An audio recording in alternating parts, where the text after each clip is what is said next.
I'm Ben Earhart with Inside Mac Games. I just returned from a great week in mostly sunny San Francisco, California at the Macworld Expo 2000. Now this was a big show. There was lots of news, there were lots of companies there. The gaming area was bigger than ever. We had, of course, the National Macintosh Gaming Competition, very exciting. We had new products from all your favorite game companies, and we talked to most of those people for you. It was overall looked very good for the state of Macintosh gaming in general. There was the issue of the keynote. Okay, that's great. It's pretty awesome when it works. But at any rate, it was almost all good news. So let's go to the show floor. Well, I'm here with Trey Smith from Graphic Simulations. What do you do exactly for Graphic Simulations? I co-own the company with Jeff Morgan, and I'm the developer of the Hornet series. Okay, the Hornet series was very popular. When was the first Hornet game out? What year was that? Oh gosh, I don't even know. Maybe approximately 93 and a half, maybe. Korea Gold is the same game as Korea, which has been out for about 2 years. But to that it adds OpenGL support, so you get the great texture map graphics with Apple's new OpenGL. It looks beautiful on a Rage 128. We also support NetSprocket now, so makes it real easy to play internet using TCP/IP. We're gonna support Game Ranger, great lobby service website, so you'll be able to connect easily. We also support Input Sprocket. Descent 3 was out, I think, as you said, about 6 weeks ago. Is that right? Is that? That's what I hear. How has that been received by the public? People seem to like the game. Is it popular? People seem to love it. Yeah. It takes a pretty decent machine, to run it, because it is a really graphically intense game. What would you suggest if you wanted to play the game to its fullest? What would you want to have? I'd suggest a decent G3 processor and Rage 128 or Voodoo. Looks beautiful with Voodoo. Well, that's good. This is Ian Smith with Freeverse Software. What do you do for Freeverse exactly? Nothing. I'm the president. Oh, how convenient. So you've got everybody under you. And I just sit around and I play games. Wonderful. And, what games are you playing right now? What's your favorite?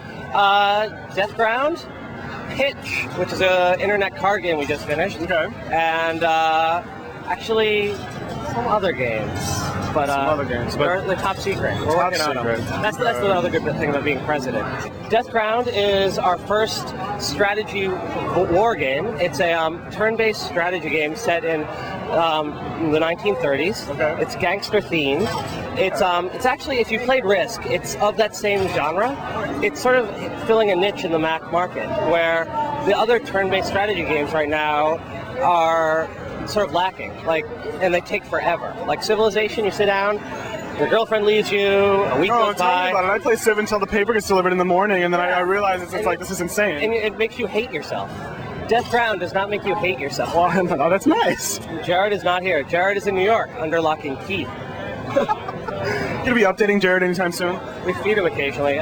We actually on our website, you can download today, and whenever you read this, Jared Butcher of MP3, which is the worst MP3 player in the world.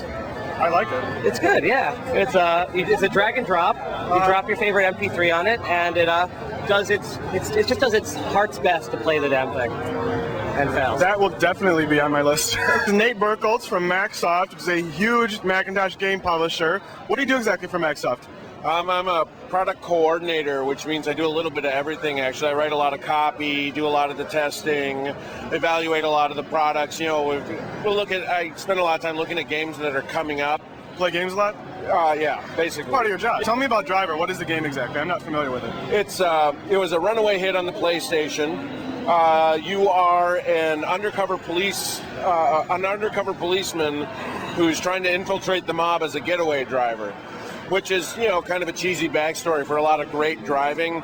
You drive classic 70s cars in San Francisco, Miami, New York, and Los Angeles. Well, fun. And then on a series of missions. And then there are also game modes like a demolition mode where you try to do as much damage in money as possible before your car is destroyed. What do you think of the state of gaming on the Macintosh in general? Is it going in a good direction? Yeah, it's going up. It's going up, and it's going up in a big way. Mostly because of you guys, right? Well, because of us, and it is a group effort. And that's the nice thing about the Macintosh games business, is that at the end of the day, we go out and we have a couple beers together, and we talk about our families, and we enjoy each other's company. And we want to go after the iMac users. We're not sure exactly. They haven't been buying a whole lot of games like Unreal, a whole lot of games like Rainbow Six, and we've been sitting down and thinking, well, we have to rethink what these iMac owners want. And the peripherals business has done a great job of selling to the iMac crowd. They make it blue and white, and they make it USB, and they've been doing a great job of telling their story. Well, we need to find out what story that the iMac users want to hear, and we think it's going to be Monopoly. We think it's going to be Scrabble. We're going to get some of that leisure activity. People, they have their iMac. It's in their house. They want to use it with their family. What better than a game of Scrabble or Monopoly? Play Scrabble. Yeah. Hi, I'm Jenny Turner. I'm with Emeron Technology. What product do you have at the show today at Macworld Expo? We're showing the Intensor chair. The Intensor chair is a sound chair, basically. It's run totally off of the audio. It's a chair that has 5 speakers in it. You've got 3 in the seat area. You've got a subwoofer in the back, the small of the back area, and a high-end tweeter up top. So you really kind of feel the game, You don't you? feel the game because it's coming in through the woofer in the back. We do have a smaller seat pad. Okay. It's called a gaming seat. And this is built for the lighter weight person. It has a vest that you put over, and then it has the sensations that go through you with the vest as well. No, I've never seen that. That's the Intensor FX, it's called. Okay. I'm here with Trey from the National Macintosh Gaming Championship. What do you do exactly for the Gaming Championship? I'm the event manager of the championship. What's that mean? I coordinate with all of the game companies to see what games they want run and how they want them run, what boards they would like, what settings. And then when we put the entire tournament together, I get to run the entire thing, bring in all the gamers, make sure everything runs smoothly. Very fun. Do you like doing it? I love doing it. I get to meet all kinds of interesting people. I get to watch some absolutely incredible gaming, and I get to make fun of my entire staff as they get slaughtered in grudge matches. Wonderful. So what games, for example, are being played here today? Oh, we've got Age of Empires, Carmageddon, Civilization 2. We've got Quake 3, which is incredible, a beautiful game. We've got a bunch of games from Monkey Bite Development, including Project Magellan and Galactica. You name it, we've got it. We've got over 32 tournaments running over the course of 4 days. Very cool. Now, what kind of machines do you run the games on? We've got Mac G4s. I've got 32 network Mac G4s in groups of 2, running Voodoo 3 3DFX cards in them for the best graphics capability money can buy. And so lots of people have been showing up. We've had over 500 entrants registered so far through the registration table. And keep in mind that a bunch of those people registered for 4 and 5 and 12 and 16 games. Right, yeah, I know some of those people. I'm here with Amy Torres from Aspire Media. What do you do for Aspire exactly? I'm a project manager. I help with marketing. I help Jeff Baeto out, the VP of marketing. And then Madden 2000 came out just recently, right? Right. Everybody's going nuts. How has that been doing? It's great. That's good. I know everybody's very excited about it. Now, is that your first sports game you guys have done? It is, yes. How's that gone? Has it been a success? Great. Everybody is so excited about us doing that game that, it's very encouraging for more sports games. There's just not a lot out there for the Mac in terms of sports games at all. No. Well, that's good. Are you planning on doing more sports games? I would like to see that. I'm sure a lot of other people would like to see that too. Well, that would be very good. We haven't officially announced anything. This is going to be a good year for us. That's all I can say now, but we've got a lot of exciting things planned. So I know that's probably not what you wanted to hear. You wanted to Yeah, it's close enough. This is Kurt Hayden with Creative Labs Incorporated here at Macworld Expo. What do you do for Creative exactly? I'm a technology evangelist. Oh, what does that mean? That means I go around to game developers and give them free stuff and say, hey, support it. It's fantastic. And then also, actually right behind us, there's something Sound Blaster Live. What is that?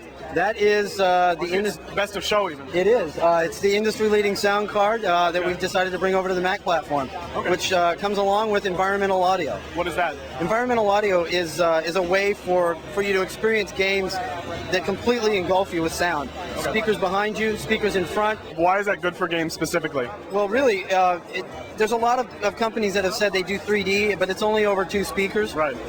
With a two-speaker 3D solution, you can really only get somewhere around this area as far as sound coming from behind you.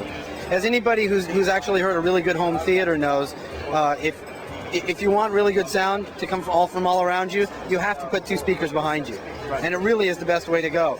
And what we've done is we've got over 100 titles already on the Windows side that are all just the hottest games in the world. And a sound will come from behind you. Let's say a monster's coming up from, right behind you here.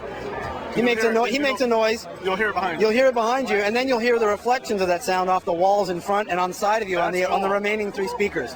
So it really puts you in the environment. And those games should be coming over to Mac as well. Absolutely. What games do you have on Windows right now? What are the top games that take advantage of that? Oh, Unreal Tournament, Baldur's Gate. There's tons of them. And those are all games that are available for Mac, so hopefully we'll get that capability soon. Absolutely. Well, we're working on it. That's good. I'm here with Jason Wong from Ambrosia Software, actually at the Ambrosia booth. Yes, I am the Ambrosia booth. How's that going so far? Well, I've got one decoration. It's a 4 Apple Award for Mac Home for Cythera, which I'm really proud of. And the great thing about it is I'm a mobile booth. I can walk around wherever. Just go where the action is. Yeah, pretty much. What's Ambrosia working on now? Well, we just released Frazel's Wand, and I've been giving out Golden Masters today to privileged people. Okay. And you'll get one when this interview's done. Oh, wonderful. Yeah. Oh, thank you. Well, that one will be shipping to our customers probably within a week or 2. Okay. We've also got in the pipeline a game called Pop Pop. What is that exactly? If you can imagine fusing a brick bashing game like Breakout with a street fighting game like Street Fighter, where every paddle gets their own special move. I can almost envision that. Yes. Well, that is Pop Pop. Okay. Sounds fascinating, really. Yeah, it is. When should we look for that? Sometime in 2000, I would say. Okay. We've also got Deimos Rising, which is the sequel to Mars Rising, and it's completely redone, 1,000 times better than Mars Rising, and that should be coming out this year too. Awesome. Yes. Explain that whole eating bugs issue to me, please. Well, after last year's Macworld Expo in July, I sent out a press release saying that for every product that Ambrosia released, there would be no bugs in it, or I would eat bugs. A week later, we released Cythera, and then that was 1.0.0, and then 1.0.1, and now it's at 1.0.4. So that will be my salad. Then we released Aries, which we thought was bug-free, but that one wasn't either, so that will be my soup. And we just released Frazel's Wand just before the new year, and that's at 1.0.2, so that'll be my entree. So you have some eating. Have you picked your bugs yet? Any particular bug you're interested in? I'm thinking of crickets or mealworms or things like that. Fried, chocolate covered, raw. No, chocolate covered would be that would be for dessert. I'd have to do a few more courses before that. I'm here with Joseph Staten from Bungie Software. What do you do for Bungie exactly? I'm the director of product marketing. At least I am this week. What were you last week? I was the product manager last week. For which product? For all products. Okay. Yeah. What is the current project right now for Mac that Bungie's working on? What is the big thing? The big thing is Oni right now, which is, we haven't released a release date yet, but we'll be making some news about that in about a month or so. So Oni's the big one. Halo is the other project in development that we're talking about right now. And what's going on with Halo? I know there was a great demo at Macworld New York, but I haven't seen much about it here. Where is that in development at the moment? Well, after Macworld New York, Jason and the rest of the guys on the team ripped the code apart. They're basically starting from scratch in a number of different areas. Halo's alive and well. It just sort of very deep in development right now, and there's not a build put together. Was there any particular reason it had to be ripped apart? Were there problems with it, or just making improvements? A lot of the times when we do big PR things like Macworld or E3, we put together a build that's for show. It's not the real build that's going to ship, and that build was lumping together a lot of things in a local folder, nothing permanent. Thanks for spending time talking to us. You bet. Appreciate it. Thanks. You're welcome.